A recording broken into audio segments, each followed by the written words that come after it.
ওকে। তো সবাইকে স্বাগত জানাচ্ছি আমাদের রিডিং এক্সারসাইজ 1-4 আসলে ল্যাঙ্গুয়েজ, কালচার অ্যান্ড কমিউনিকেশন। এটা উইক 6 দুটো কোর্সের জন্য, যেটা আমরা আগেই আলাপ করেছি।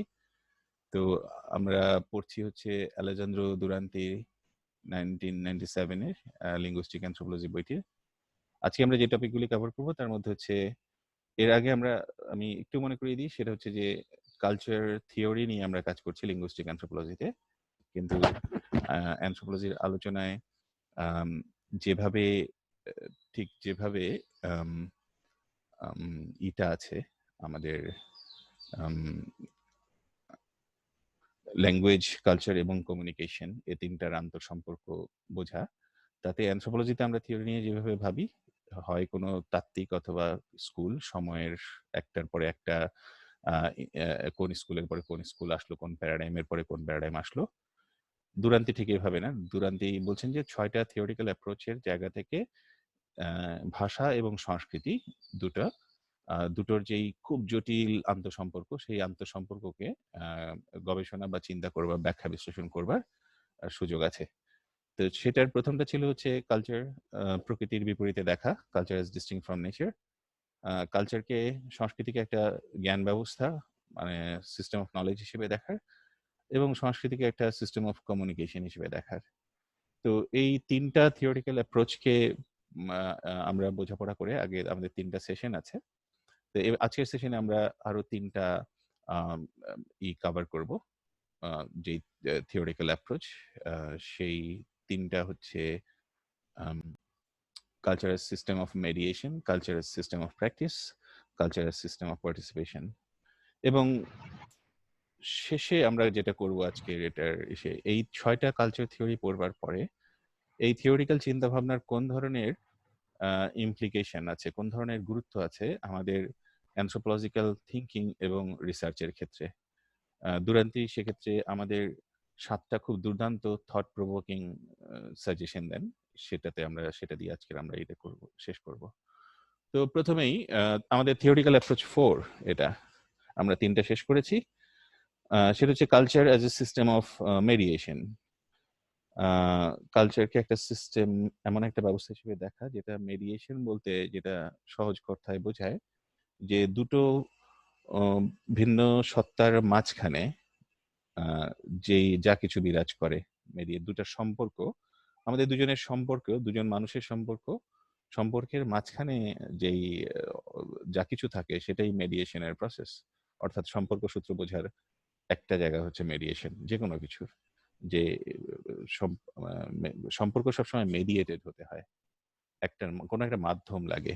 এটা কমিউনিকেশন বা নেচার, কালচার বা সিস্টেম অফ নলেজের ক্ষেত্রে আমরা একই আলাপ করেছি। আসলে একই আলাপই আমরা নানা জায়গা থেকে, নানা লেন্স থেকে দেখবার চেষ্টা এই চ্যাপ্টারে। এটা একটা থিওরিক্যাল এক্সারসাইজ, যেটা ভাষা আর সংস্কৃতি নিয়ে প্যারালালি ভাবতে আমাদেরকে দক্ষ করে তুলতে পারে।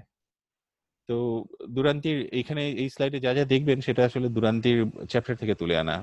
যেটুকু লাল 2-1 বাক্য আছে, সেটা আমি যোগ করেছি, যাতে আলোচনাটা ওই বইয়ের চ্যাপ্টার বোরিং মনে হতে পারে, এরকম একটা কারণে। আমি একটু বলে নিই, সেটা হচ্ছে এই মুহূর্তে আমি আপনাদের কাউকেই দেখতে পাচ্ছি না, ফলে কারো যদি কোনো প্রশ্ন থাকে, একটু মাইক্রোফোন অন করে আমাকে জিজ্ঞেস করেই হবে।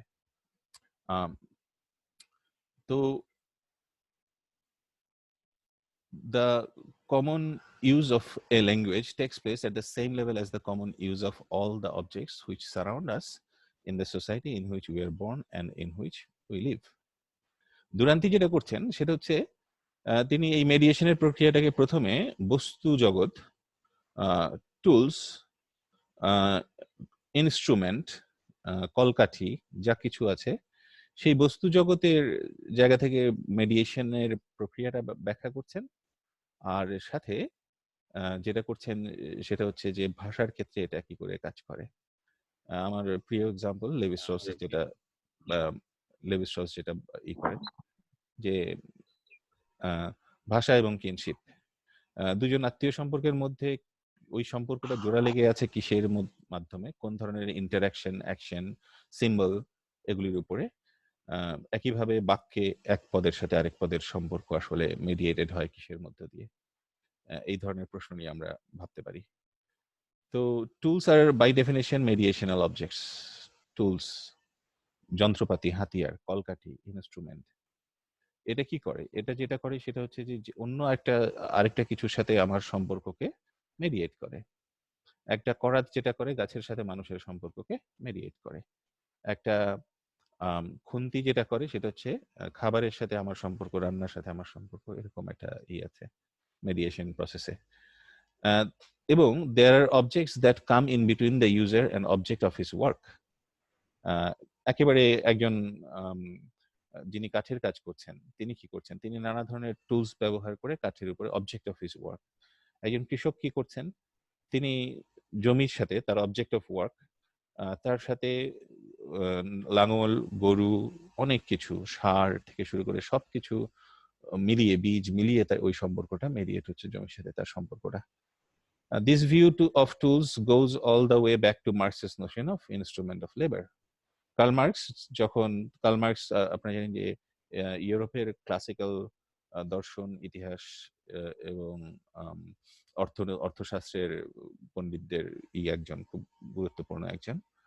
তো মার্কসের কাছে যাওয়ার আগে একটু আমরা মনে করে নিই, ঠিক এই আগের লেকচারে, আগের আলাপেই আমরা লেভি স্ট্রসের কাছে এই নিয়ে কি পেয়েছিলাম, কি লেভি স্ট্রস নতুন একটা কিছু বলেছিলেন না আমাদের। সেটা হচ্ছে ফরাসি ভাষায় বলা হয় ব্রিকোলোর।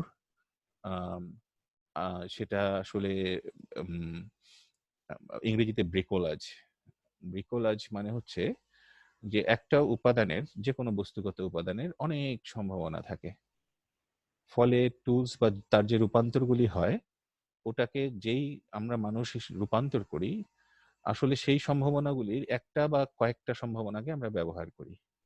মাল্টি পারপাস বলে যে ধরনের থিঙ্কিং প্রসেসে আমরা অভ্যস্ত, যে আমরা একটা বা কয়েকটা সম্ভাবনাকে ব্যবহার করি, অনেকগুলি সম্ভাবনা অনাবিষ্কৃত থেকে যায় ওই বস্তুটার মধ্যে বা অব্যবহৃত থেকে যায়। হ্যাঁ, তো এই প্রক্রিয়াটাকে তখন নতুন আবিষ্কার করা মানে কি? নতুন আবিষ্কার মানেই হচ্ছে আসলে বস্তুর অনাবিষ্কৃত সম্ভাবনাকে আবিষ্কার করে কাজে লাগানো। যে কোনো ধরনের আবিষ্কার, ফিজিক্সে আমরা যেসব আবিষ্কারের কথা জানি, প্রযুক্তিগত আবিষ্কারের কথা ভেবে দেখেন, সবগুলি হচ্ছে আসলে কোনো না কোনো বস্তুর অনাবিষ্কৃত সম্ভাবনাকে আবার আবিষ্কার করা এবং সেটাকে ব্যবহার করতে পারা, সেটাকেও টুলস করে তুলতে পারা। তো ফলে এই মেডিয়েশন প্রসেস হিসেবে কালচারকে ব্যাখ্যা বিশ্লেষণ করবার এটাই হচ্ছে এই যে এটা মার্কসিস্ট ট্রেডিশন থেকে এসেছে, কিন্তু এটার ছাপ আমরা দেখতে পাবো হচ্ছে কাঠামোবাদে আছে এটার ছাপ। আসলে তত্ত্বগুলি আমরা যেভাবে আলাদা আলাদা করি সেভাবে আসলে আলাদা আলাদা না। এই প্রবলেম নিয়ে আমরা আবার ফিরবো এই আমাদের শেষ অংশে। তো ইনস্ট্রুমেন্টাল অফ লেবার মার্কস বলেছেন, আমার মনে হয় যে এতক্ষণ আমি যে আলাপ করেছি সেটা মোটামুটি পরিষ্কারই হয়েছে যে in this view instruments of labor are whatever humans use to control the environment and produce resources. By definition such instruments are always between, মানে কোন একটা কিছুর মাঝখানে। এবং আমি একটু বলবো যে এই জায়গাটা গুরুত্বপূর্ণ যে instrument of labour is a thing or complex of things. মানে ইনস্ট্রুমেন্ট অফ লেবার খুব কমপ্লেক্স একটা জিনিসও হতে পারে, অনেকগুলি প্রক্রিয়া, অনেকগুলি মেডিয়েশন, অনেকগুলি এবং যা কিছু একজন লেবারের, একজন কর্তা এবং অবজেক্ট। এবার আমরা ওই প্রশ্নে একটু ভাবি যে আলাপটা কিন্তু আমরা বস্তু জগৎ নিয়ে করছিলাম, কিন্তু দেখেন ভাষার বাক্যের জগৎটা, সেখানে কর্তা আর বস্তু মানে অবজেক্ট, সাবজেক্ট এবং অবজেক্ট সেভাবেই সাজানো আছে, আমাদের চিন্তা প্রক্রিয়াতেও, যে একজন কর্তা তিনি, এবং বাক্যে অবজেক্টের সাথে একটা বাক্যেও অবজেক্টের সাথে সাবজেক্টের যে সম্পর্ক, কর্তার যে সম্পর্ক, সেটাও মেডিয়েটেড হয়। সেটা মেডিয়েটেড হয় ভার্ব দিয়ে, একটা অ্যাকশন দিয়ে। এই সিমিলারিটিস গুলি আমাদের মানে প্যারালালি ভাবতে হেল্প করে যে কিভাবে। তো এটাকে দুরান্তি আরেকটু ব্যাখ্যা করছেন যে তিনি বলছেন যে এটা ওয়ান টু ওয়ান রিলেশন না, এমন না যে এনভায়রনমেন্ট আর মানুষ তার মাঝখানে টুলস আছে। এটাই ছিল মার্কসিস্ট মডেল আসলে, যে এনভায়রনমেন্ট এবং মানুষ তার মাঝখানে আছে টুলস, সিম্পল। কিন্তু ভাষার সাথে সংস্কৃতির সাথে যখন আমরা ভাষা জড়িয়ে দেখব তখন দেখা যাবে যে একটা মেডিয়েটিং অল্টারনেটিভ হিসেবে কাজ করে এখানে টুল। আসলে সবসময় যে মেডিয়েটেড হয় বিষয়টা তা না। Culture organizes the use of tools in specific activities such as hunting, cooking, building, fighting, remembering the past, planning the future. In each case, people's ability to appropriate, exploit, or control nature or their interaction with other human beings is augmented or simply modified by the use of tools. দুটো বিষয়, একটা হচ্ছে প্রকৃতি জগতের সাথে আমাদের সম্পর্ক যেটা, সেটা যেমন টুলস দিয়েই হয়, আবার মানুষের সাথে মানুষের সম্পর্ক নানা ধরনের টুলস দিয়ে ব্যবহার হয়। সেই টুলসগুলি কি হতে পারে? ইউজ অফ টুলস একটা তো হতেই পারে যে যোগাযোগের টেকনোলজি পাল্টায়। আমরা এমনিতেই চলতি কথায় বলি যে মোবাইলের যুগের যোগাযোগ আর চিঠির যুগের যোগাযোগ, এটা নিয়ে আমাদের নস্টালজিয়া কাজ করে, নানা ধরনের কাজ করে। আমরা ব্যাখ্যা করবার চেষ্টা করি যে অনুভবের জায়গা থেকে, যোগাযোগের জায়গা থেকে এই ধরনের যোগাযোগগুলির পার্থক্য বা সাদৃশ্য কোথায় আগের পরের। তো systematically for a research purpose এবং থিওরিটিক্যালি বুঝবার জন্য দুরান্তি বলছেন যে আসলে এই যে ডটেড লাইনটা আছে এখানে, এটা হচ্ছে আসলে অল্টারনেটিভ, এটা ডুয়াল পসিবিলিটি আছে এটার। টুলস ব্যবহার হলে একটা পসিবিলিটি, আর টুলস ব্যবহার না হলে একটা পসিবিলিটি। দুরান্তির উদাহরণ আমি সবসময় পছন্দ করি, এবং তার মধ্যে খুব লুকানো উইট থাকে, খুব মজার মজার উদাহরণ দেন তিনি। এক্ষেত্রে তিনি উদাহরণটা দেন হচ্ছে যে একটা বৃষ্টির সাথে মানুষের সম্পর্ক। একজন মানুষ পার্কে থাকতে পারেন, একজন মানুষ এখন বৃষ্টি আসবার সাথে সাথে তার মনোজাগতিক তার পোশাক, মানে তার তো মেডিয়েটিং আছে, পোশাকও আসলে প্রকৃতি জগতের সাথে মেডিয়েশন আমার সম্পর্ককে নির্ধারণ করে দেয়। আমি তাপমাত্রা, বৃষ্টি, এগুলি মিলিয়ে যেমন আমার পোশাক নির্ধারণ করি, আবার পোশাক আরেকজন মানুষের সাথে আমার সম্পর্ক, আমি কোন সামাজিক অনুষ্ঠানে যাচ্ছি, কোথায় যাচ্ছি, কিভাবে যাচ্ছি, সেগুলি সামাজিক সাংস্কৃতিক ভাবে নির্ধারণ হয়। মানে অন্য মানুষও পোশাকের এটা ঠিক করে। তো মেডিয়েটিং হিসেবে দেখতে পাওয়া মানে যে পোশাকের মধ্য দিয়ে মানুষের, মানে পোশাকেরও একটা সোশ্যাল লাইফ আছে, পোশাকের একটা ন্যাচারাল লাইফ আছে। এই যে ডুয়াল পসিবিলিটি গুলি বুঝতে পারা, এটা এই এই ট্রেনিংটা, এই দক্ষতাটা আসলে খুব জরুরি এথনোগ্রাফার এবং অ্যানথ্রোপোলজিস্টদের জন্য। This model includes the possibility of both material, যেটা আমি বললাম, এবং এম্পেরিক্যাল রিয়ালিটি আনমেডিয়েটেড, যে সেখানে রিলেশনশিপ আনমেডিয়েটেড থাকতে পারে। আপনার প্রথম বৃষ্টিতে ভিজতে ইচ্ছে হলো, হুমায়ুন আহমেদের চলচ্চিত্রের মতো বৃষ্টিতে আপনি ভিজছেন, এটা আসলে তখন বৃষ্টির সাথে আপনার সম্পর্ক। আর যখন আপনি রাস্তায় অন্য কাজে বেরিয়েছিলেন, বৃষ্টি আসলো এবং আপনি একটি ছাতা মেলে ধরলেন, তখন বৃষ্টির সাথে আপনার সম্পর্ক। এই দুটো সম্পর্কের যে মাত্রাগত পার্থক্য, এটা নানাভাবে ব্যাখ্যা করা যায়, আপনার মনোজাগতিক জায়গা থেকে, আবার একদম বস্তুগত জায়গা থেকে মার্কসের মতো করে দেখলে, সবকিছুতে বস্তুগত ভাবে করলে, যে ছাতাটাকে গুরুত্ব দেওয়া যায়, যে এই ছাতাটাই হচ্ছে বৃষ্টির সাথে আপনার সম্পর্ককে মেডিয়েটিং, এই মেডিয়েটিং পসিবিলিটিস গুলি, অল্টারনেটিভ গুলি। ফলে for instance our relationship with nature, rain included, can be mediated by a theory of rainfall. মানে আপনার পোশাক, থিওরি অফ রেইনফল মানে কি? আবহাওয়া সংবাদ, ফোরকাস্ট, পূর্বাভাস। পূর্বাভাসে বলা হয়েছে যে বৃষ্টি হতে পারে, আপনি ছাতা নিয়ে বেরোবেন, আপনি রেইনকোট নিয়ে বেরোবেন, আপনার পোশাক সেভাবে ঠিক করবেন, এমনকি আপনার জুতাটা পর্যন্ত কিভাবে কোনটা পরবেন সেটাও ঠিক হবে। তো ফলে থিওরি অফ রেইন ও ফল, মানে থিওরি খুব ডিস্ট্যান্ট কিছু না। থিওরি, একাডেমিতে থিওরি, বাস্তব জীবনে আমরা অসংখ্য থিওরির মধ্যে বসবাস করি। So is rain good or bad or even a sign of achieved communication with God? যে আল্লাহ মেঘ দে পানি দে, যে এই বৃষ্টি এমনও হতে পারে যে এটার সাথে, এটাকে ঈশ্বরের রহমত, আল্লাহর রহমত হিসেবে আসতে পারে। সেটা মানে ঈশ্বরের সাথে, সৃষ্টিকর্তার সাথে মানুষের যে সম্পর্ক, সেই সম্পর্কেরও মেডিয়েটিং অল্টারনেটিভ হয়। হ্যাঁ, ঠিক আছে। এই কারণেই মেডিয়েশনকে অ্যাজ এ প্রসেস আমাদের বুঝবার দরকার আছে। তো এখন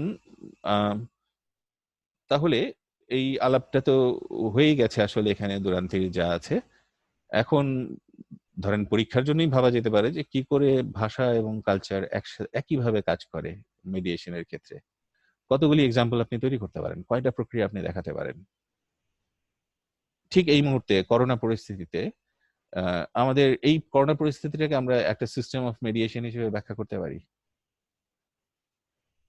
ধরা যাক, দেখেন পুরো পরিস্থিতিকে ব্যাখ্যা করবার একটা উপায়, সেটা হচ্ছে যে জনগণ এবং সরকার তার মাঝখানে মেডিয়েশনে কি আছে? দেখেন অসংখ্য পত্রিকার নিউজ আছে যেগুলি এইখানে ফিট করবে। যে ত্রাণ নিয়ে মেডিয়েশন, মানে ত্রাণ যদি ইনস্ট্রুমেন্ট হয় ইনস্ট্রুমেন্ট অফ গভর্নেন্স, ইনফরমেশন যদি ইনস্ট্রুমেন্ট হয় অফ গভর্নেন্স, এই ধরনের চিন্তাভাবনা থিওরিটিক্যাল এক্সারসাইজের প্রয়োজনই হচ্ছে যেখানে যে সমস্যাটা আমরা সাধারণত ভুগি, যে আমরা ঠিক রিসার্চ পার্সপেক্টিভ, আমরা ঠিক রিসার্চের পসিবিলিটিস গুলি দেখতে পাই না, তার জন্য খুব জরুরি হচ্ছে এই থিওরিটিক্যাল এক্সারসাইজ গুলি। হ্যাঁ, তো আমি একটা নিয়ে এগিয়ে যাই, পরে হয়তো আবার আলাপে আসতে পারি, কারণ মাথায় রাখতে হচ্ছে যে এটা রেকর্ডেড হবে এবং রেকর্ডেড ভিডিও আসলে যত ছোট রাখা যায় তত ভালো। আমরা শেষ করেই হয়তো আলাপে যেতে পারি, অথবা আমরা হতে পারি যে রেকর্ডও আমরা পজ করতে পারি। Let's see. The theory of culture as a mediating activity between people and the world they inhabit, mental, physical, is but an extension of the notion language as a mediating system. ভাষাও একটা mediating systemই আসলে, কারণ এটা it is based on the similarity of tools and signs. এখানে চিহ্নগুলি হচ্ছে এক একটা টুলস। প্রকৃতি জগৎ বলেন কি অন্য মানুষের সাথে সম্পর্ক বলেন, সবগুলোই আমাদের ভাষার মধ্য দিয়ে মেডিয়েটেড। যেমন ডিকশনারি যেটা করে সেটা হচ্ছে প্রকৃতি জগৎকে আমাদের চেনা যা কিছু অস্তিত্ব আছে সবকিছুর জন্য একটা নাম দিয়ে সে করে রাখে, ফলে ওটা প্রকৃতি জগতের সাথে আমার সম্পর্কটা ভাষার মধ্য দিয়ে মেডিয়েটেড হয়। এবং ফলে এখানে কি করে টুলস এবং সাইন, চিহ্ন, প্রতীক, মেটাফোর, এগুলি কিভাবে একইভাবে কাজ করে এটা বুঝতে পারাটাই হচ্ছে আমাদের মূল জায়গা। পরেরটা হচ্ছে আমাদের culture as system of practices. আমরা রেকর্ডিং এর ছোট্ট একটা পজ দিয়ে আমরা একটু কোয়েশ্চেন অ্যান্সার ফিট আর কিভাবে ইমপ্রুভ করা যায় এই সাজেশনগুলি একটু নিয়ে আসি।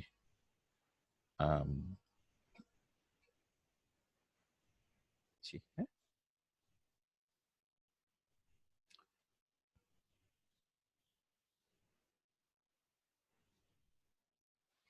তো থিওরিটিক্যাল অ্যাপ্রোচ 5 হচ্ছে আমাদের culture as a system of practices. তো এটা আমরা আসলে মেডিয়েশন থেকে একটু ড্র করে আসি, যে মেডিয়েশনে আমরা যা বুঝছিলাম সেটার সাথে এটা related. Once we start thinking about culture as a set of related but different system of mediation that rely on communicative and cognitive tools of various kinds, মানে কমিউনিকেটিভ এবং কগনিটিভ টুলস ভাষার ক্ষেত্রে যেটা চিহ্ন এবং ভাষা, মানে শব্দ এবং তার একটা শব্দকে ঘিরে আমাদের যেই আন্ডারস্ট্যান্ডিংটা দাঁড়িয়ে আছে, যেটা বলতে আমরা এটা বুঝবো, সেটাই কগনিটিভ সে জায়গা। The unity of the notion of culture starts to be seriously questioned. যখনই আমরা এটা বলছি যে মেডিয়েটেড হয়, তখন স্যার আমরা মনে হয় স্লাইড দেখতে পাচ্ছি না। স্লাইড, আচ্ছা একটু করি, শেয়ার স্ক্রিন, শেয়ার। এবার দেখতে পাচ্ছেন? জি স্যার দেখতে পাচ্ছি। হ্যাঁ, এবার দেখতে পাওয়ার কথা। হ্যাঁ, দেখা যাচ্ছে স্যার। আচ্ছা, তাহলে once we start thinking about culture as a set of related but different systems of mediation, যেটা আমরা করছি, the unity of notion of culture starts to be seriously questioned. মানে যেটা হচ্ছে যখন এত কমপ্লেক্স একটা ব্যাপার হয়ে যায়, তখন কালচারের আর কোনো মানে ইউনিভার্সাল ডেফিনেশন তৈরি করা এটা খুব কঠিন কাজ হয়ে যায়। যে একটা নোশন অফ কালচার বলতে আমরা সেখানে এগ্রিমেন্ট তৈরি করা যে আমরা সবাই এই বুঝবো, যে কারণে আজকেও অ্যানথ্রোপোলজিস্টরা খুব কম অ্যানথ্রোপোলজিস্টই একই জিনিস বোঝেন সংস্কৃতি বলতে। হ্যাঁ, it becomes in other words more difficult to talk about a culture. Practical প্রবলেমটা কি? তখন এটা লিখলে দোষ হয়ে যেতে পারে, এটা লিখতে ঠিক হবে না, এটা কি আমি করতে পারি, আমাদের যে এথিক্যাল ডিলেমাটা আমরা ভুগি যখন আমরা লিখতে করি।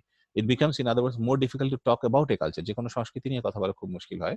Although it is still possible to use the adjective cultural in discussing systems of mediation that are used by particular groups in particular types of activities.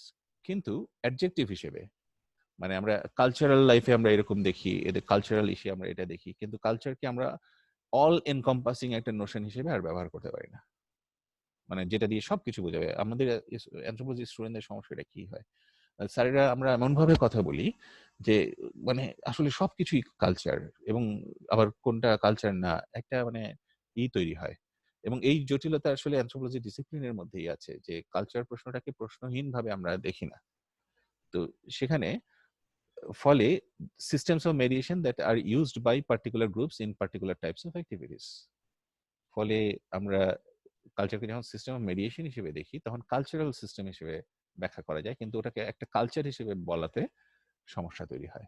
হ্যাঁ, the term culture however loses its power to sweepingly represent an entire population or group.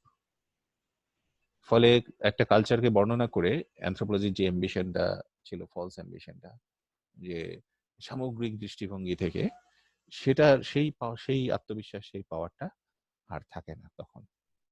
তো ফলে এইটা এমন একটা problem যেটা হচ্ছে practice থিওরিস্টরা মূলত deal করেছেন, যে প্র্যাকটিসকে কি করে তাহলে আমরা ব্যাখ্যা করব সংস্কৃতিকে, মানে কি করে প্র্যাকটিস, মানে অভ্যাস, চর্চা, মানে যদি আমি সংস্কৃতিকে, এখানে একটা বড় ব্যাপার আছে, সেটা হচ্ছে এটা কিন্তু মেডিয়েশন থেকে প্র্যাকটিস থিওরিস্টরা যেটা করেছেন মূলত, প্র্যাকটিস থিওরি আসলে পোস্ট স্ট্রাকচারালিজম, এটা দাঁড়িয়ে আছে স্ট্রাকচারালিজমের একটা ক্রিটিকের উপরে।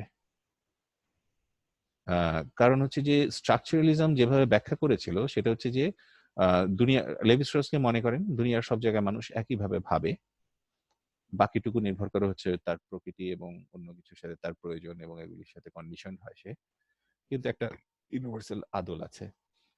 তাহলে প্রশ্ন হচ্ছে যে এটা কি মানে সব যুগের সব মানুষের, এটা যদি আমরা ডায়াক্রনিক্যালি দেখি, এটা universal category of human thought, মানুষের চিন্তার শাশ্বত আদল হিসেবে এই করা, তখন ওই যে ওয়ান টু ওয়ান সম্পর্ক, এই যে প্রতীকের সাথে অর্থের একটা মাত্র সম্পর্ক, এইভাবে এটা কাজ করে। খেয়াল করেন যে বাইনারি অপোজিশনের মানে কি, সেটা হচ্ছে সোসুরিয়ান লিঙ্গুইস্টিক্সে যদি আমরা যাই, তাহলে সিগনিফায়ার আর সিগনিফাইড মানে প্রতীক এবং তার যে অর্থ, সেটার জন্য যে সেটা যার জন্য দাঁড়িয়ে আছে, সেটা যাকে রিপ্রেজেন্ট করে, এই দুটোর মধ্যে যে সম্পর্ক, সেটা কি একরৈখিক সম্পর্ক, যে শাপলা বলতে বাংলাদেশ বোঝাবে, কিংবা আম বলতে এটা বোঝাবে, এই ফলটা বোঝাবে, এই যে সম্পর্কটা দেখা যাচ্ছে যে অর্থ তৈরি বা সংস্কৃতির মধ্যে রিচুয়ালগুলিও এভাবে ঠিক কাজ করে না, রিচুয়ালগুলিও ঠিক এভাবে কাজ করে না। হ্যাঁ, তো ফলে এর পরের ধাপে যেটা প্রয়োজন হয় সেটা হচ্ছে যে তাহলে কিভাবে কাজ করে, তো বলা হচ্ছে যেটা আসলে প্র্যাকটিস দিয়ে বুঝতে হবে। The Notion of culture as a system of practices, যেটা আমি বললাম যে এটা একটা ইন্টেলেকচুয়াল মুভমেন্ট ছিল পোস্ট স্ট্রাকচারালিজম, মূলত ফ্রান্সে। এখানে লাকা, ফুকো, দেরিদা, তারা যেটা শুরু করেন সেটা হচ্ছে যে সোশ্যাল সায়েন্সের এপিস্টেমোলজি নিয়ে প্রশ্ন তোলা শুরু করেন। এপিস্টেমোলজি নিয়ে প্রশ্ন তোলার জায়গায় ফুকো যেমন টোটাল সিস্টেম অফ নলেজকে, লাকাকে আজকে আমরা একটু বাদ রাখি, যে ফুকো কি করেছেন, ফুকোর কাজ হচ্ছে যে নলেজ সিস্টেমের তিনি হিস্ট্রি লিখেছেন, যে কি করে সিস্টেম অফ নলেজগুলি ই করলো। দেরিদা কি করেছেন, তিনি রাইটিং সিস্টেমের মধ্য দিয়ে সোশ্যাল সায়েন্সে, পার্টিকুলারলি সোশ্যাল সায়েন্সের রাইটিং এর এবং ডিফারেন্স, রাইটিং প্রক্রিয়ার মধ্য দিয়ে কি করে অর্থ নির্মাণ হয় এবং সেখানে অর্থ সম্ভাবনা যে কিভাবে নির্ধারিত হয়, এটাকে ব্যাখ্যা করবার চেষ্টা করছিলেন। জটিল আলোচনা, দর্শনের আলোচনা, রাইটিং এবং ডিফারেন্স, কিন্তু খুব জটিলও না, আবার অন্তত প্রবলেমটা বোঝা যায় যে কোন প্রবলেমে পড়ে, কোন সমস্যায় পড়ে আমরা প্র্যাকটিস থিওরির আবির্ভাব ঘটলো বা পোস্ট স্ট্রাকচারালিজমের আবির্ভাব ঘটলো। সেই অর্থে প্রবলেমটা আমি আবার সংক্ষেপে ছোট্ট করে বলার চেষ্টা করি। স্ট্রাকচারালিজম আমাদেরকে ভাবতে শিখিয়েছিল, যেটা স্ট্রাকচারালিজমের কাছ থেকে আমাদের পাওয়া, সেটা হচ্ছে যে প্রতীকের সাথে তার যে অর্থ, সেটা সম্পর্ককে বুঝতে হবে। সেটা সম্পর্ক বুঝলে কি হবে, সেটা হচ্ছে গোটা দুনিয়ার মানুষের সব জায়গাতেই সব কালে মানুষের চিন্তার একটা প্যাটার্ন খুঁজে পাওয়া যাবে, যেই প্যাটার্নের মধ্য দিয়ে সবকিছু আসলে বিন্যস্ত করা আছে, সাজানো আছে মানুষের চিন্তার জগৎ, এবং তার ছাপ হিসেবে বস্তু জগৎ, সাংস্কৃতিক জগৎ, ধর্মীয় জগৎ, মিথিক্যাল জগৎ, কল্পনার জগৎ, সবকিছু।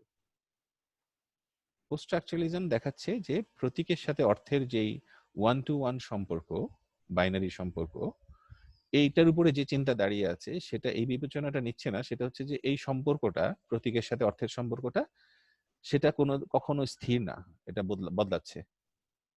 যেমন চাঁদা, চাঁদা কথাটা 1930-এর দশকে বাংলা ভাষায় কোন সামাজিক অর্থে ব্যবহার হতো, আর আজকে কোন সামাজিক অর্থে ব্যবহার হয়, তাই না? এটার অর্থ বদলে গেছে। ক্যাডার শব্দটা 1950-60-এর দশকে কোন অর্থে ব্যবহার হতো, আর আজকে কোন সময়ে ব্যবহার হয়। তো ফলে অর্থময়তা তো এক ধরনের থাকে না। তো এটাকে ব্যাখ্যা করবার উপায় কি? কি কারণে এই অর্থের প্রক্রিয়াটা কি করে নির্ধারণ হয়। হ্যাঁ, পোস্ট স্ট্রাকচারিজম বলে যে এটাকে ব্যাখ্যা করবার উপায় আসলে জানা নাই, কিন্তু এটা অ্যাভয়েড করেও করবারই নাই। তবে কয়েকটা বিষয় যদি খেয়াল রেখে আগানো যায় তাহলে এই সমস্যা কাটানো সম্ভব। সেটা হচ্ছে প্র্যাকটিস। তো এইটা মূলত স্ট্রংলি ইনফ্লুয়েন্স ছিল যে মার্টিন হাইডেগারের philosophy. This philosophy can be seen as the heart of the post structuralism কাঠামো, উত্তর কাঠামো বাদের। আমরা আবার অন্য প্রসঙ্গে উত্তর কাঠামোবাদে ফিরবো আগামী সপ্তাহে। আসলে থিওরির কোর্সে আমরা এই করবো। আমরা একটু দেখে আসি আসলে হাইডেগার কি বলার চেষ্টা করেছিলেন।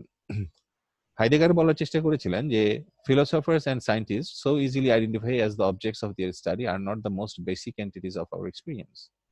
মানে আমরা ফিলোসফার বা সায়েন্টিস্ট আমরা যেভাবে অবজেক্ট অফ স্টাডি আমরা ঠিক করি যে আমরা এখন এটা গবেষণা করব, they are not basic entities of our experience. সেগুলি আমাদের খুব বেসিক এন্টিটি না, কারণ the rational thinking subject identified by the great philosophers of modernity, যারা হচ্ছে রেশনাল থিঙ্কিং এর দেকার্তে, কান্ট বা হার্সেল এবং তাদেরই উত্তরাধিকার হচ্ছে হিসেবে Karl Marx, is not the exclusive or privileged source of our understanding of the world. মানে এরা যেভাবে রেশনাল থিঙ্কিং এর মধ্য দিয়ে জগৎকে বুঝতে আমাদের শিখিয়েছেন সেটা খুব এক্সক্লুসিভ না, আরো এর বাইরেও অনেক পদ্ধতি আছে। ফুকো যেটা একদম চুলচেরা করে দেখান যে সিস্টেম অফ নলেজ কি করে বদলায়। Our abstract conceptual theoretical understanding of the world মানে is not primary but derived from other existential premises, including our being immersed in an environment where objects are encountered as pragmatically useful, situations are experienced in the context of particular attitudes or moods, and people are beings to be with. These relationships with the world cannot easily be represented with the analytical tools used by social scientists who are experts at isolating elements out of their context. দুটো ঘটনা আমরা কেন অ্যানথ্রোপোলজির স্টুডেন্টদেরকে প্রথম যে ব্যায়ামটি করাই সেটি হচ্ছে চিন্তার ব্যায়ামটি, সেটা হচ্ছে সিনক্রনিক ডায়াক্রনিক, যেটা হচ্ছে সময়ের বিপরীতে কি করে একটা এজেন্ডাকে এই করা যায়। একটা হচ্ছে সময় নিরপেক্ষভাবে দেখা যায়, কাল নিরপেক্ষভাবে, আর একটা হচ্ছে কালের সাপেক্ষে ব্যাখ্যা বিশ্লেষণ করা যায়, তাই তো। কিন্তু তারপরেও এই যে isolating elements out of their context, কারণ আপনাকে হয় সেটাকে সময় থেকে বিযুক্ত করতে হবে অথবা তার স্থান থেকে বিযুক্ত করতে হবে। আপনার কাকে? সেটা হচ্ছে আমার অবজেক্ট অফ স্টাডিকে। এই জটিলতাটা আছে, এই ক্রাইসিসটা আছে সোশ্যাল সায়েন্সের। যে আমি যেমন গতকালকে একটা রিসার্চের রিভিউ মানে এসে আমরা কথা বলছিলাম করোনা নিয়ে কমিউনিকেশন প্রোগ্রামের নিয়ে, সেখানে বাংলাদেশ সরকারের সাথে একটা বিশ্ববিদ্যালয়ের আয়োজনে অনলাইন কনফারেন্সে। সেখানেই যে গবেষণাটা হয়েছে সেটা মাত্র র্যাপিড রিসার্চ 1 মাসের মধ্যে করা হয়েছে, করোনা ব্রেকআউটের পরেই। কিন্তু যখন আজকে আমরা দেখছি যে এত 3 মাসের একটা রিগোরাস রিসার্চ ওয়ার্ক, আজকে যখন আমরা রিভিউ করতে বসছি দেখছি যে অনেক কিছু আসলে ইনভ্যালিড হয়ে গেছে, কারণ পরিস্থিতি এত দ্রুত বদলেছে।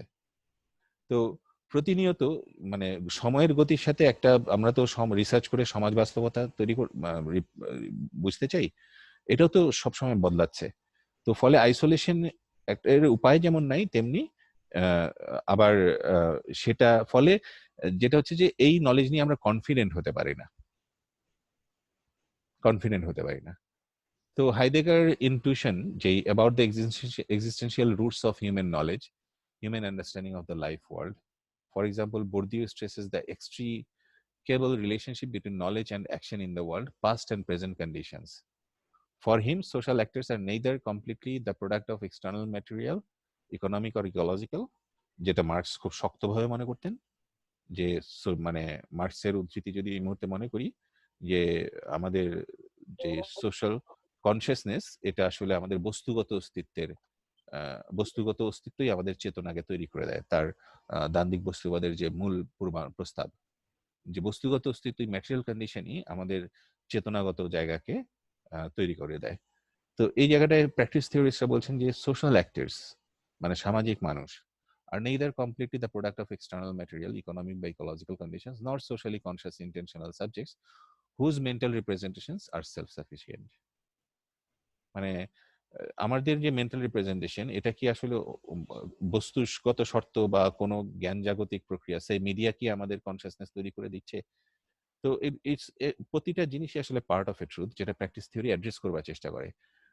এর আগের থিওরি কি করেছে, এটাকে অসম্ভব মনে করেছে প্র্যাকটিস থিওরি এটাকে বলছে এটা অসম্ভব জেনেই এটুকু করা যায় যে কি একটা সিস্টেমেটিক্যালি ব্যাখ্যা করা যায়। এটার জন্য বর্দুর থিওরি অফ প্র্যাকটিস এটা সোশিওলজি এবং অ্যানথ্রোপোলজিতে অন্তত গত কয়েক দশক ধরে রিসার্চের ক্ষেত্রে একটা বড় মানে ধারা তৈরি করেছে প্র্যাকটিস থিওরি এসে। এটা পজিটিভিস্ট ম্যাটেরিয়ালিজম থেকে আসলে আলাদা হয়ে যাওয়া। পজিটিভিস্ট ম্যাটেরিয়ালিজমের প্রকৃষ্ট সবচেয়ে ভালো উদাহরণ চ্যাম্পিয়ন হতে পারেন কার্ল মার্কস বা মার্কসিস্ট চিন্তাধারা। এখানে দুটো অনুমান। পজিটিভিস্ট বলতে যে আমাদের এক্সিস্টেন্স সম্পর্কে চূড়ান্ত জ্ঞান অর্জন করা সম্ভব, এটাই তো পজিটিভিস্ট ধারা, যে জ্ঞান সম্ভব। আপনাদের যদি মনে থাকে যে যেটাকে বলা হচ্ছে এপিস্টেমোলজি এবং অন্টোলজির যে আলাপটা আমাদের ছিল, তো পজিটিভিস্ট ম্যাটেরিয়াল যেই জ্ঞানকে সম্ভব, পোস্ট স্ট্রাকচারালিজম জ্ঞানকে অসম্পূর্ণ মনে করে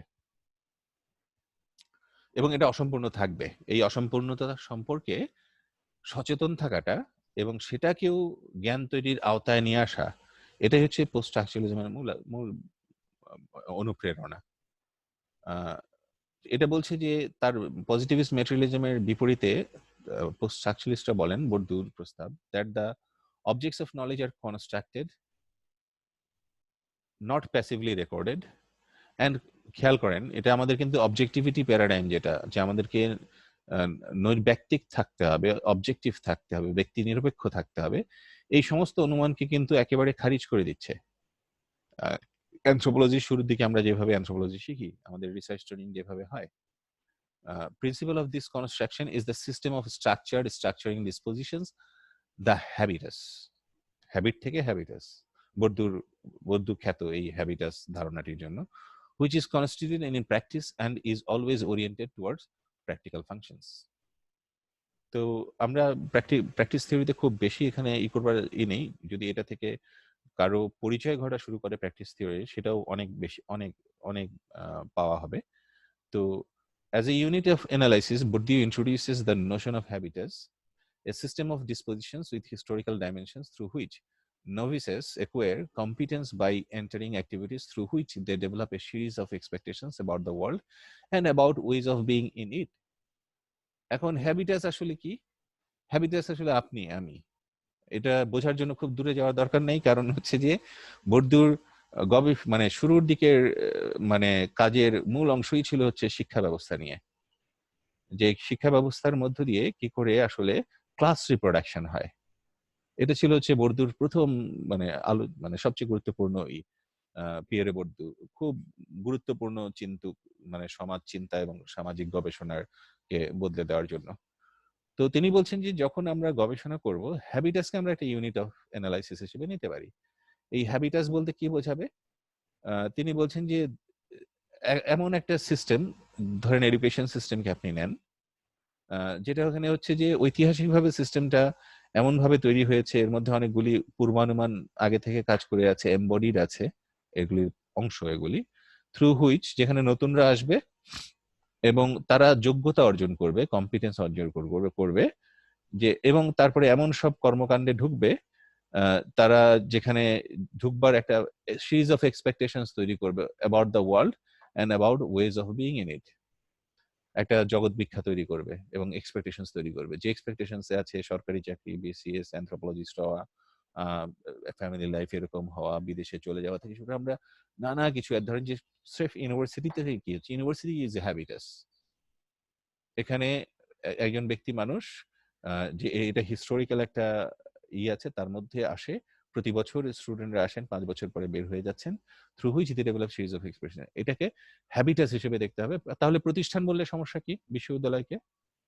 কারণ প্রতিষ্ঠান বললে এটার মানে সমস্যাটা হচ্ছে যে এটা একটা আরো বেশি স্থির জিনিস হিসেবে দেখায়, নিশ্চল অনেক বেশি। এখানে সবসময় যে কাগজে কলমে এবং যেভাবে আছে সেভাবে দেখবার, বা এটার যে আইডিয়ালিজমটা আছে, প্রতিষ্ঠান বিশ্ববিদ্যালয় এরকম হতে পারে, এরকম ভাবে দেখবার সম্ভাবনা আছে যে আপনি যদি প্রতিষ্ঠান হিসেবে দেখেন, তখন সাথে সাথে বিশ্ববিদ্যালয় প্রতিষ্ঠান মানে আপনার মাথায় একটা স্ট্যান্ডার্ড থাকবে, আপনি সেটা দিয়ে একটা বিশ্ববিদ্যালয়কে মাপা শুরু করবেন, যে এটা এখানে এটা ঠিক আছে, এটা ঠিক নাই, এটা ভালো, এটা খারাপ, এটা এরকম যেভাবে র্যাঙ্কিং সিস্টেম গুলি করে বিশ্ববিদ্যালয়ে।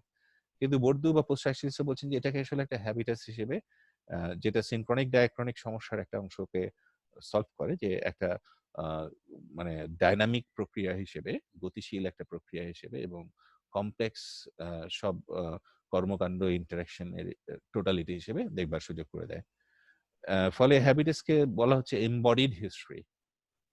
মানে এখানে এটা ইতিহাসই, কিন্তু খুব অনেক মানে সমৃদ্ধ, এটার মধ্যে অনেক কিছু, সবকিছু আছে। Internalised as a second nature and so forgotten as history. মানে এগুলি হচ্ছে আমরা একটা সেকেন্ড নেচার তৈরি করি আমাদের সেন্স অফ এমবডিড হিস্ট্রি দিয়ে, এবং একটা সময় আসলে এটা আমাকে মনেও করতে হয় না, আমি খুব মানে সচেতন থাকবার দরকার পড়ে না এই ধরনের চিন্তা ভাবনায়। যেটা হচ্ছে চিন্তার অভ্যাস, চিন্তা করবার অভ্যাস is the active presence of the whole past of which it is the product. মানে আমাদের টোটাল অ্যাক্টিভ প্রেজেন্সটা, অতীতের একটা অ্যাক্টিভ প্রেজেন্স থাকে বর্তমানে। As such, it is what gives practices their relative autonomy with respect to external determinations of the immediate present. যেভাবে practice যেটা করে সেটা হচ্ছে যে সে হচ্ছে মানে অতীতের পুরো অভিজ্ঞতাকে সে একটা relative autonomy with respect to external determinations of the immediate present. মানে ব্যক্তি মানুষের ক্ষেত্রে ধরেন যে তার অতীত অভিজ্ঞতা, তার যে হ্যাবিটাস, সেই হ্যাবিটাস তাকে নতুন কোনো হ্যাবিটাস বা স্ট্রাকচারের বিপরীতে তাকে এক ধরনের অটোনমি দেয়। এটা আরো বোঝা যায় যে হ্যাবিটাসের ৩টা অনুষঙ্গ বর্দু আলাপ করেন। আজকে সেটা নিয়ে এটা বলেই আমি শেষ করব বর্দুর আলাপ।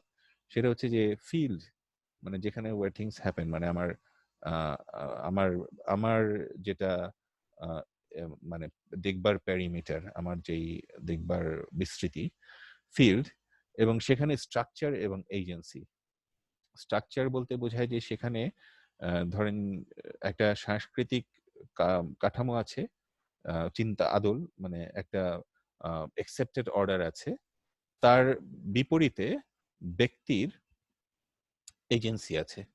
এখন এজেন্সির ভালো বাংলা হতে পারে যে প্রাতিষ্ঠিকতা, মানে ব্যক্তির প্রতিভা এবং ব্যক্তির ইচ্ছা, ব্যক্তির যেই মানে সিস্টেমকে ছাড়িয়ে যাওয়ার আকাঙ্ক্ষা, স্ট্রাকচারকে, এই ধরনের তাড়নাগুলিকে এজেন্সি হিসেবে ধরা হয়। তো এজেন্সি যেটা করে সেটা হচ্ছে যে সে তার কাঠামো মানে ইকে ছাড়িয়ে যেতে যায়। ভাষাতেও মানুষ তাই করে, সেটা হচ্ছে যে একটা অবস্থার কথা ভাবেন, একটা সময় আমরা বলে ফেলি যে কি বলবো, ভাষা খুঁজে পাচ্ছি না। মানে হচ্ছে এই তাড়নাটাই হচ্ছে যে আমি আমার সত্তা, আমার যে অনুভব, সেটাকে আমি ভাষার কাঠামোকে ছাড়িয়ে যেতে পারছি না, উত্তীর্ণ হয়ে যেতে পারছি না। ওই কাঠামোর সাথে ব্যক্তির যেই মানে একটা শিশু ভাষা শেখার স্ট্রাগলটাও একই। সে একটা ভাষা কাঠামোর সাথে যুঝতে সে ওই ভাষা কাঠামোতে করে। আবার একটা সময় একজন কবি কি করেন, তিনি ওই ভাষা কাঠামোটাকেই বদলে দেন। একজন লেখক কি করেন, সেই ভাষা কাঠামোটাকেই বলতে দেন। এটাই হচ্ছে এজেন্সির সাথে কাঠামোর মানে স্ট্রাকচারের একটা ডায়ালেকটিক্স থাকে। এই হচ্ছে হ্যাবিটাসের কেন্দ্র। এভাবে এটাকে প্র্যাকটিক্যাল জায়গায় আপনি দেখবেন যে যদি আপনি যে কোনো ইভেন্টকে এই প্র্যাকটিস হিসেবে আপনারা দেখেন, তখনই দেখা যাবে যে অসংখ্য ক্ষুদ্র ক্ষুদ্র ঘটনা ওখানে কি ঘটছে।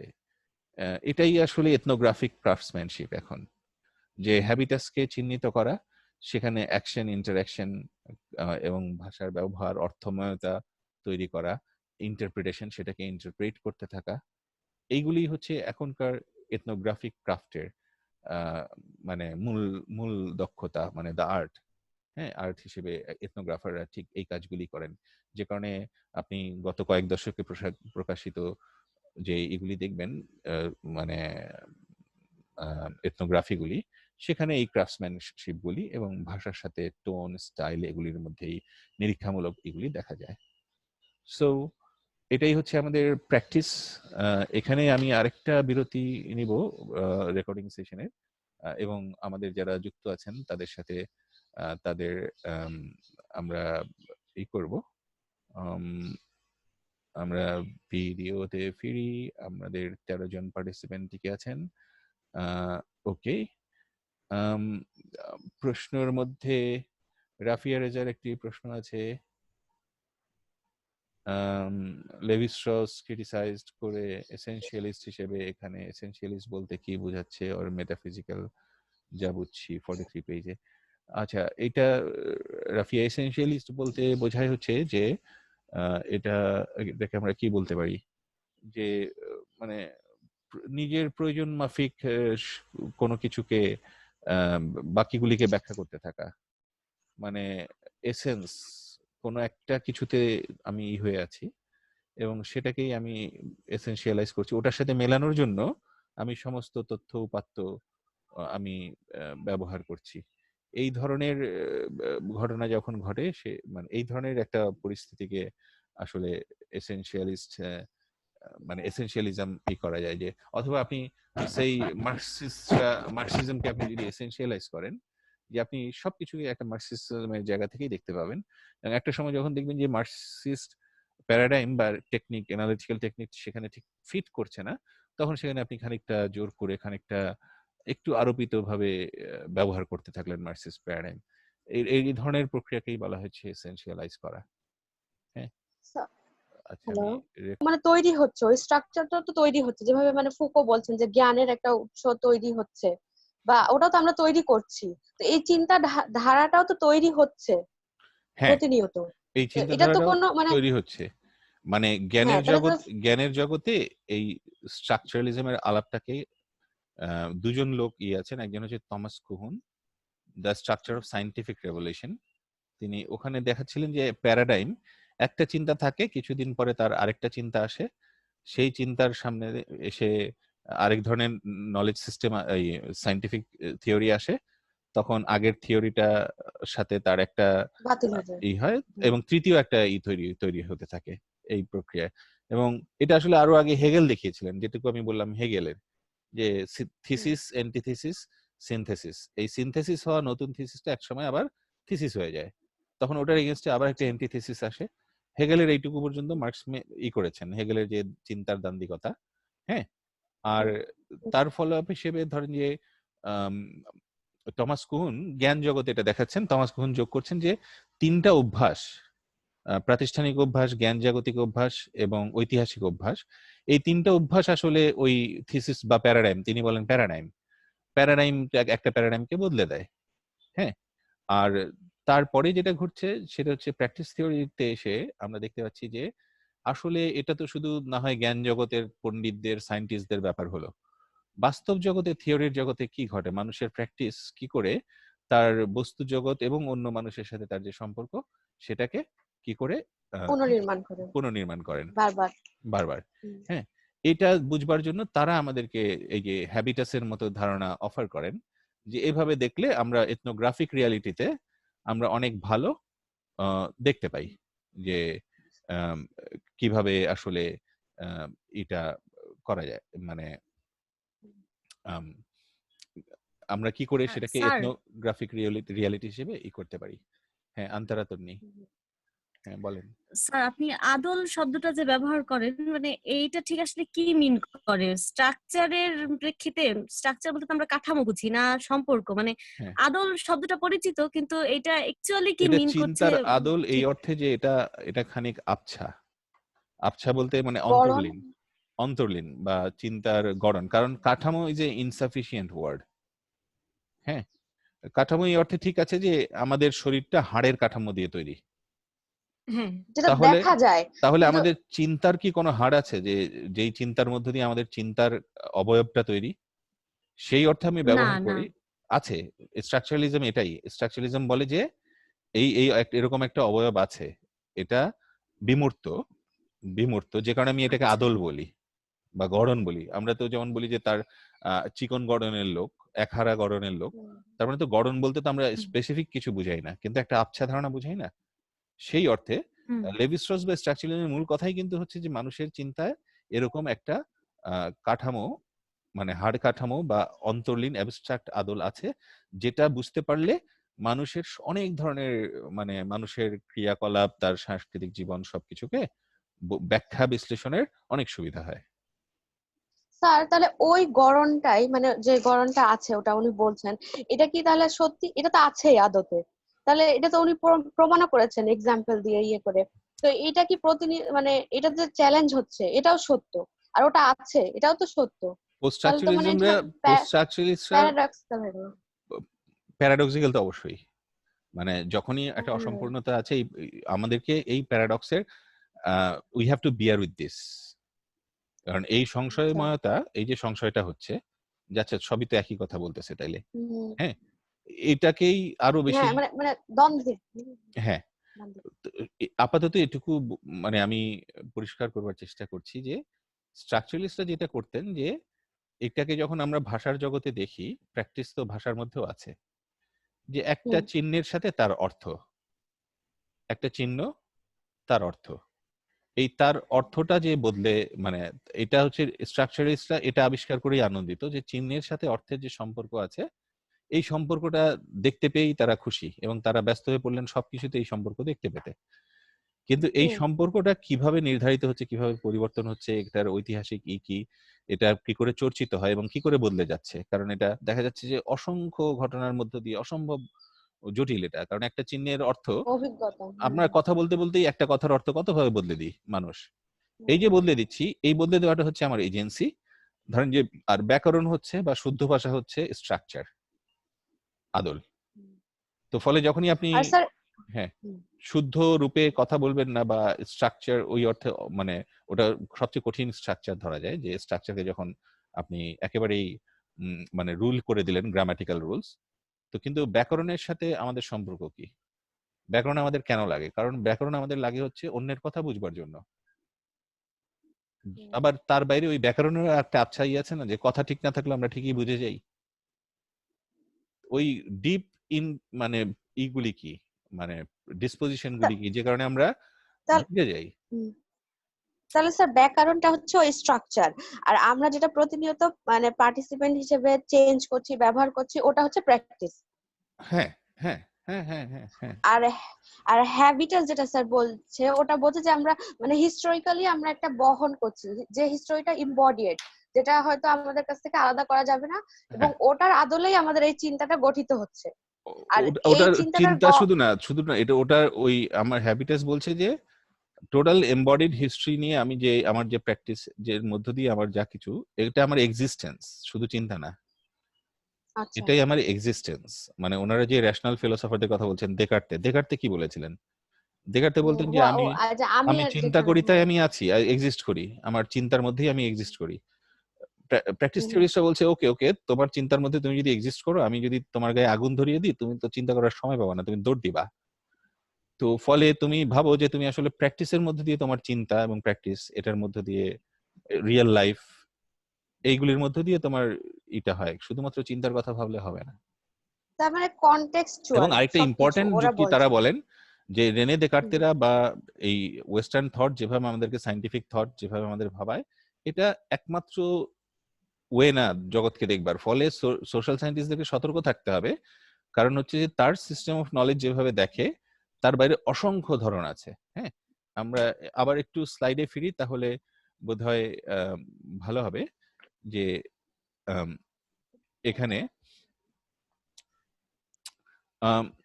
এটা পার্টিসিপেশন হিসেবে দেখলে আরো হয় যে the idea of culture as a system of participation is related to culture as a system of practices and is based on the assumption that any action in the world, including verbal communication, has an inherently social, collective, and participatory quality. This is particularly useful notion of culture for looking at how language is used in the real world, because to speak a language means to be able to participate in interactions with a world that is always larger than us as individual speakers, and even larger than what we can see and touch in any given situation. তার মানে হচ্ছে যে বাস্তব জীবনে ভাষা যেভাবে ব্যবহার হয়, প্রথমত একটা ভাষার মানে পার্টিসিপেশন মানে বোঝাচ্ছে যে সেই ভাষা বুঝতে হলে যেমন ওই ভাষার একটা মেম্বারশিপ লাগে, মানে আমার লাগে ইনহেরেন্টলি সোশ্যাল, কালেক্টিভ এবং পার্টিসিপেটরি কোয়ালিটি আছে এটার মধ্যে। তেমনি রিয়েল ওয়ার্ল্ডে যেভাবে হয় এখন, মানে আমরা এখন আপনার কথা বুঝতে পারছি, কারণ এখানে অনেক কগনেট আছে। আমাদের একটা চেষ্টাও হচ্ছে যে পার্টিসিপেশন বলতে আমরা যেন সবাই একই ধরনের কথা বুঝি, চিন্তা করতে পারি। পার্টিসিপেশন মানে যেন আমরা একই, তাহলেই আমাদের লিঙ্গুইস্টিক সিস্টেমে পার্টিসিপেশন বা অংশগ্রহণ সম্ভব হয়ে ওঠে। ঠিক আছে? আচ্ছা, any system of participation requires A cognitive component. মানে হচ্ছে আমাদের এগ্রিমেন্ট লাগে তো পার্টিসিপেট করতে হলে, সমঝোতা লাগে না? এখন লিঙ্গুইস্টিক্সেও, ভাষার ক্ষেত্রেও সমঝোতা মানে কি? ভাষার ক্ষেত্রে সমঝোতা মানে হচ্ছে যে এই শব্দটা বলতে আমরা এই বুঝবো। এভাবেই ধরেন যে আদল বা প্র্যাকটিস তৈরি হচ্ছে, আবার স্ট্রাকচার তৈরি হচ্ছে, গ্রামার আছে, ডিকশনারি আছে। আর এজেন্সি কি করে ফাংশন করছে এখানে পার্টিসিপেশনের ক্ষেত্রে? এজেন্সি দেখা যাচ্ছে যে আমরা এক একটা শব্দকে অন্য অর্থ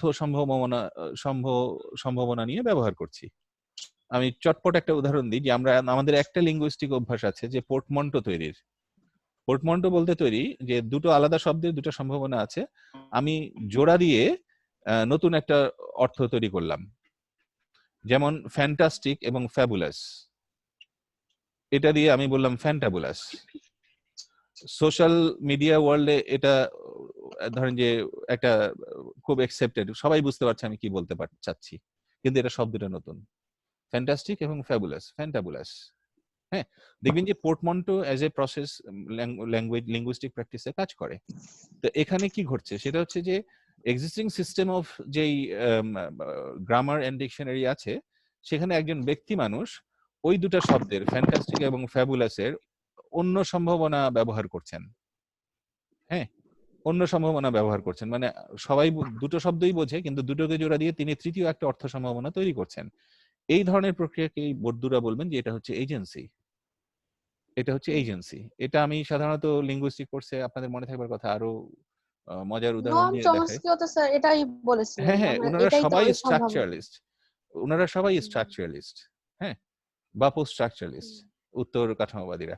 হ্যাঁ, তো এটা কালচারাল ওয়ার্ল্ডে কি আমাদের ড্রেস কোডের মধ্যেও এটা আছে, যে ড্রেস কোডের গ্রামারটা কি? গ্রামারটা হচ্ছে যে আমি মাথায় টুপি, হ্যাট, মানে আমাদের টুপি, ক্যাপ, পাগড়ি, নানা কিছু পরতে পারি। গায়ে আমি নানা ধরনের শার্ট, টি শার্ট পরতে পারি, কিন্তু মাথায় কোনটা পরলে গায়ে কোনটা পরবো আর পায়ে কোনটা পরবো আর এই প্যান্ট কোনটা পরবো, সেটার কিন্তু একটা সুনির্দিষ্ট গ্রামার আছে, কালচারাল গ্রামার আছে। কিন্তু সেই কালচারাল গ্রামারকে সেট করা, এটাই আবার ফ্যাশন। যখন রকস্টার জেমস তার বুট পরে পাঞ্জাবির সাথে চলে আসলেন, ওটা ছিল জেমসের এজেন্সি। যে ড্রেস কোডের যেই ধারণা, স্ট্রাকচারটা ছিল, সেটাকে তিনি বদলে দিলেন। এরপরে এটা সোশ্যালি অ্যাকসেপ্টেন্স পাওয়া শুরু করলো যে পাঞ্জাবির সাথে বুট পরা যাবে জিন্সের সাথে, তাই না?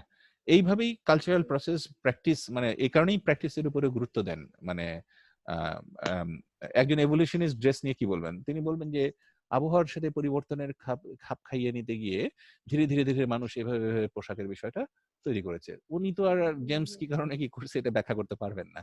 একটা রক কনসার্টে কি হয়, সেখানে যে এই ঘটনাটাও ঘটে, এটা আপনি দেখতে পাবেন কি করে এথনোগ্রাফিক জায়গা থেকে। এই থিওরিক্যাল প্র্যাকটিসগুলি আপনাকে সেই দক্ষতাটা দিতে পারে। তো ফলে পার্টিসিপেশন মানেই হচ্ছে এক্সপ্লিসিট শেয়ারিং লাগবে এক্সিস্টিং রিসোর্সেস। যেমন পার্টিসিপেশনের জন্য বিলিফ সিস্টেমস লাগবে, ল্যাঙ্গুয়েজ লাগবে, এনভায়রনমেন্ট, বিল্ড এনভায়রনমেন্ট মানুষ লাগবে। এই ধরনের, যেমন আমরা এখন যদি ভাবি যে করোনা, আমাদের এই মুহূর্তের ক্রাইসিসটা কি বাংলাদেশের, যে করোনা সংক্রান্ত যে নলেজ, এবং এই নলেজে সবার পার্টিসিপেশন হচ্ছে না। তো এটা তো আমাদেরকে তখন পাবলিক নিতে সবাই কি করছে, যে এটা পাবলিকের মূর্খতা, পাবলিক অসচেতন, তাদের উপরে দোষ দিচ্ছে। কিন্তু আমরা অ্যানথ্রোপোলজিস্টরা জানি যে এটা তখনই সবার পক্ষে শেয়ার করে ওঠা সম্ভব যখন একটা সিস্টেমে সবাই পার্টিসিপেট করতে পারবে। করোনার যে ল্যাঙ্গুয়েজ, সেখানে সবাই পার্টিসিপেট করতে যোগাযোগ পারবে। ব্যবস্থা। হ্যাঁ, প্রথমে কোয়ারেন্টাইনে থাকা লোক দেখার জন্য কয়েক হাজার লোক হাজির হয়ে গেছে যে কোয়ারেন্টাইন কি জিনিস। অথচ আমাদের এক ঘরে থাকা, এরকম কালচারাল কনটেক্সটে মানুষ তো এই চর্চার মধ্যে থাকে। কোয়ারেন্টাইন আমাদের সংস্কৃতিতে খুব মানে অদ্ভুত নতুন কিছু তো না, তাই না? কিংবা স্যানিটাইজেশন কি খুব নতুন কিছু? হাত ধোয়া কি খুব নতুন কিছু? কোনোটাই তো নতুন কিছু না। কিন্তু তারপরেও যেহেতু ওই পার্টিসিপেশন, করোনা নলেজ যেটা হয়নি, যেটা নিয়ে গতকালকে আমরা একটু কথা বলছিলাম একটা রিসার্চের সূত্র ধরে,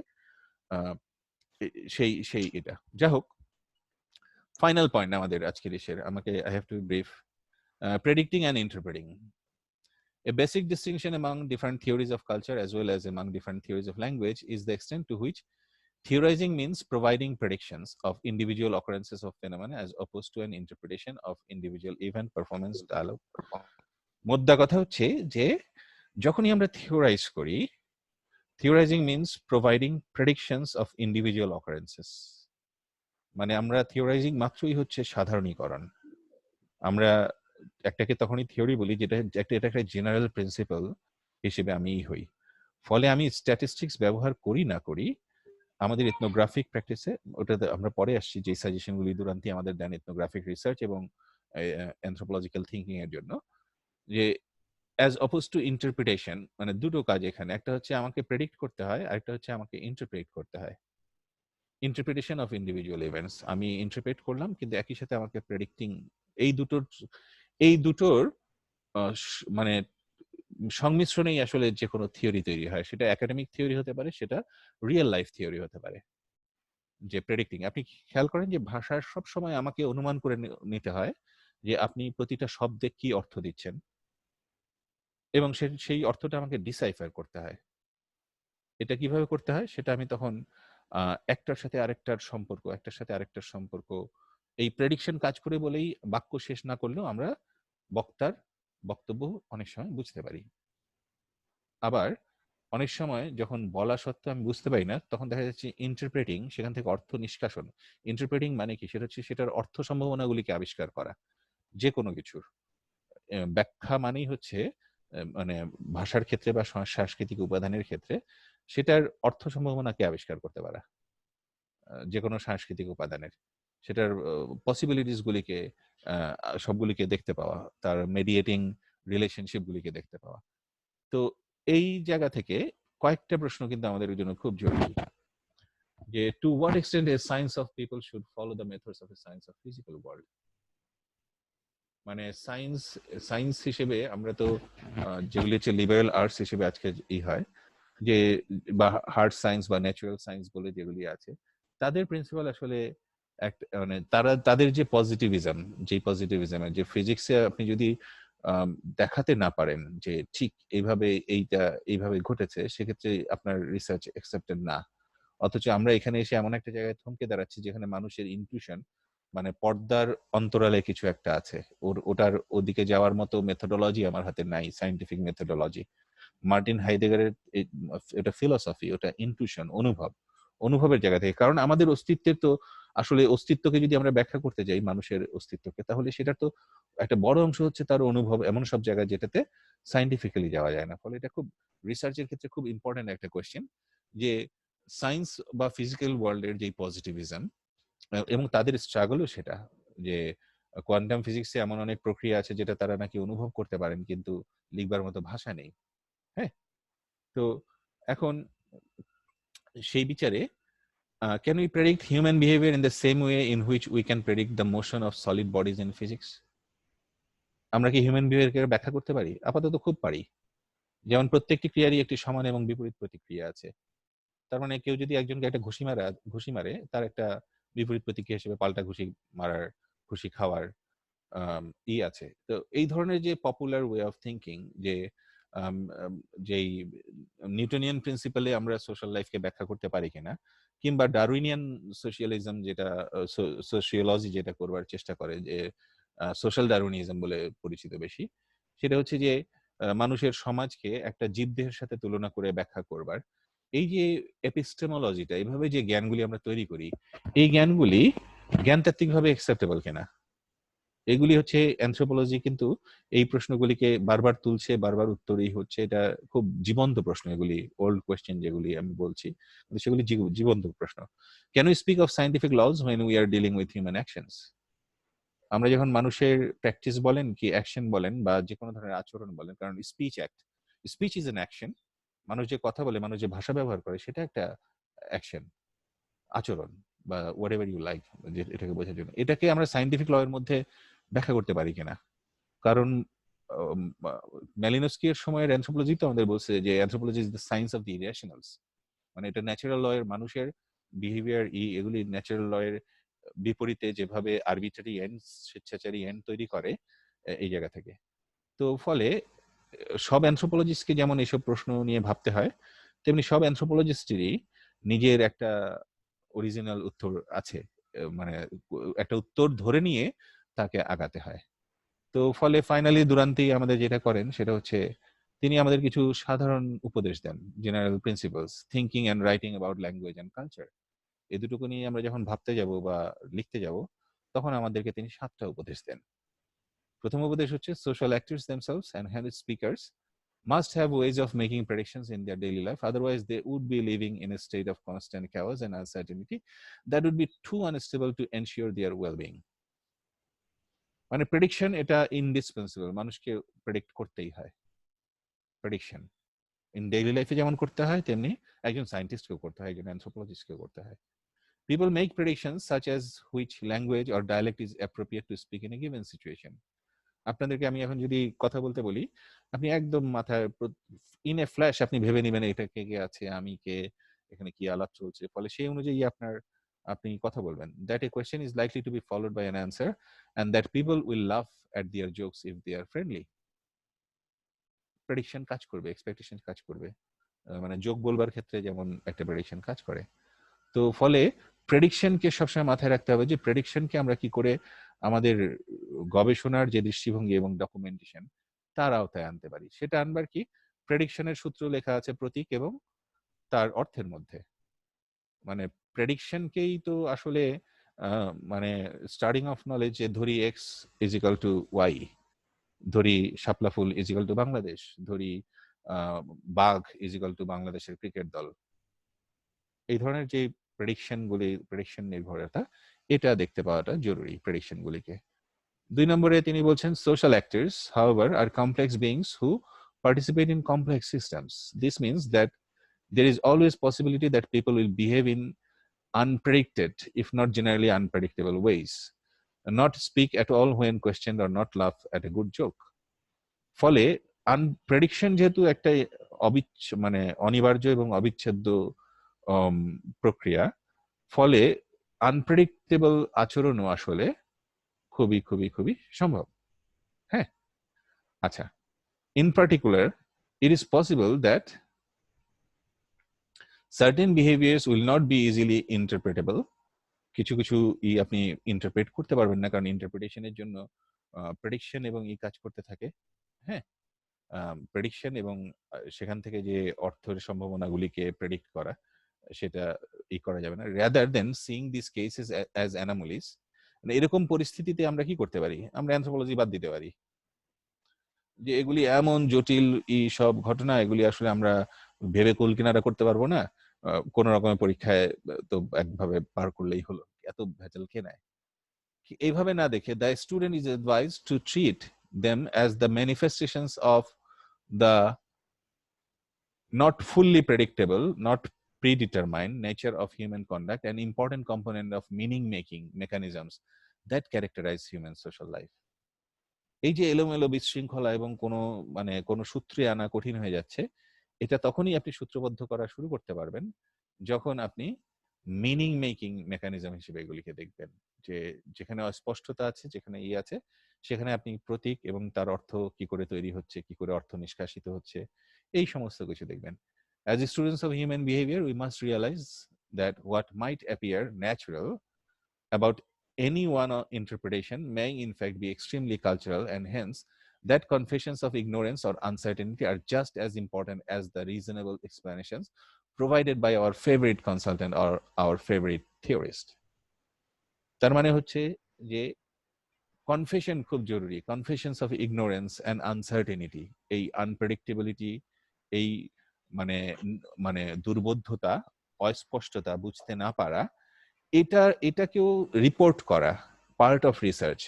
যেটা আপনি থিওরাইজ করতে পারলেন, সেটার পাশাপাশি যা থিওরাইজ করতে পারলেন না সেটা রিপোর্ট করাটাও খুব গুরুত্বপূর্ণ। হ্যাঁ, মেথোডোলজির আলোচনায় মানে এইটা খুব গুরুত্বপূর্ণ একটা থিওরিটিক্যাল আন্ডারস্ট্যান্ডিং এখনকার অ্যানথ্রোপোলজিতে। ফাইনাল, তারপরে regardless of weather or not, যেটা আমি বললাম যে স্ট্যাটিস্টিক্যাল মেথড ব্যবহার হোক না হোক, যখনই আমরা একটা ফেনোমেনাকে বলবো তখন সেই ফেনোমেনার ফ্রিকোয়েন্সি, সেটা কি মাত্রায় ঘটে সেটা সম্পর্কে একটা কথা বলতে হবে ইন্টারপ্রিটেশনের পাশাপাশি।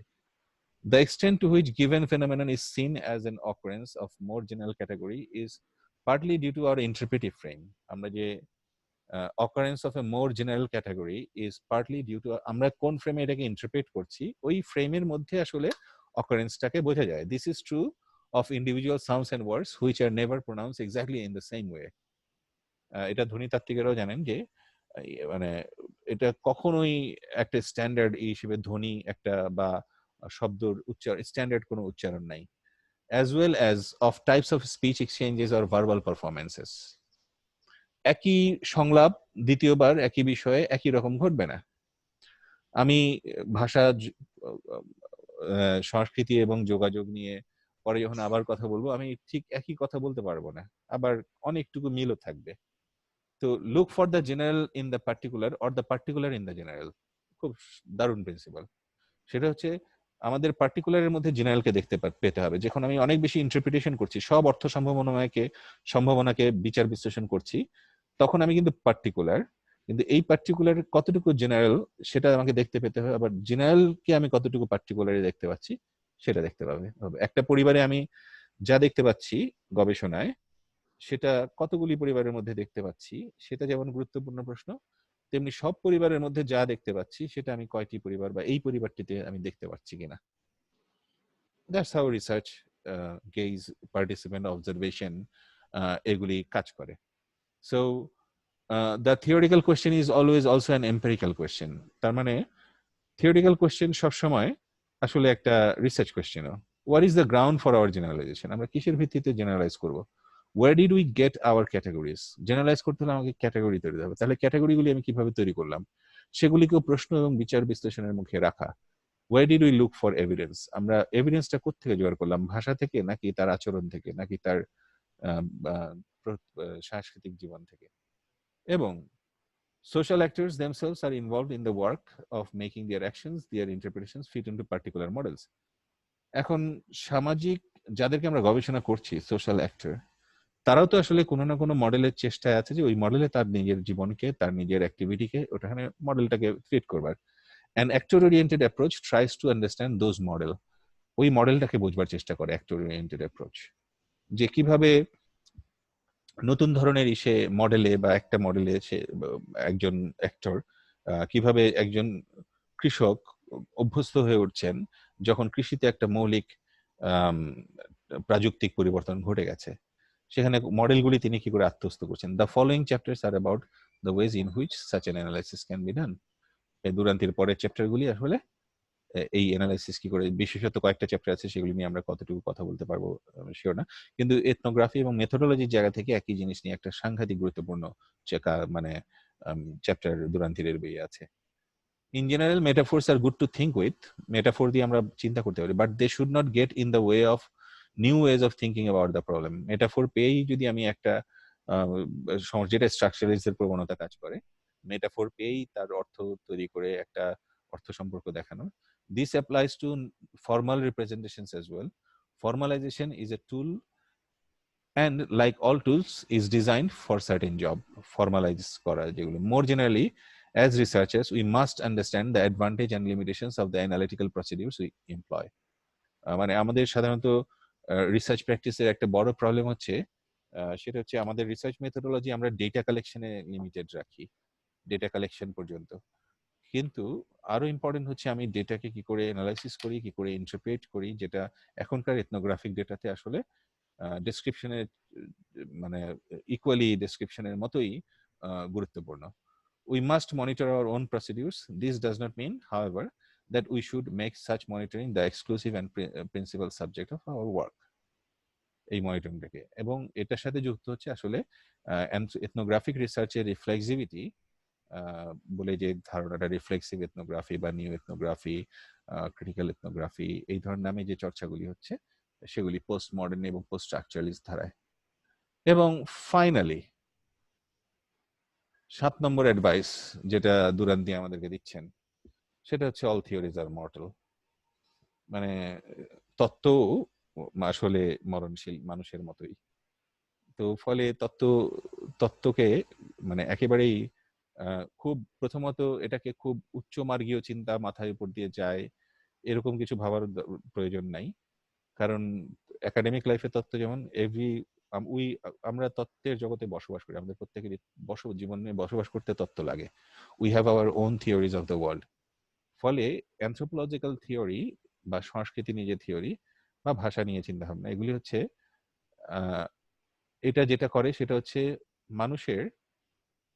মানুষ তার জগৎকে যেভাবে থিওরাইজ করে, কিভাবে থিওরাইজ করে, এটাকেই বোঝার চেষ্টা করে। এটা ধরেন যে এথনোগ্রাফিক গোলের আরেকটা খুব গুরুত্বপূর্ণ জায়গা। তো এই হচ্ছে আমাদের এই ল্যাঙ্গুয়েজ, কালচার এবং কমিউনিকেশনের শেষ আলাপ।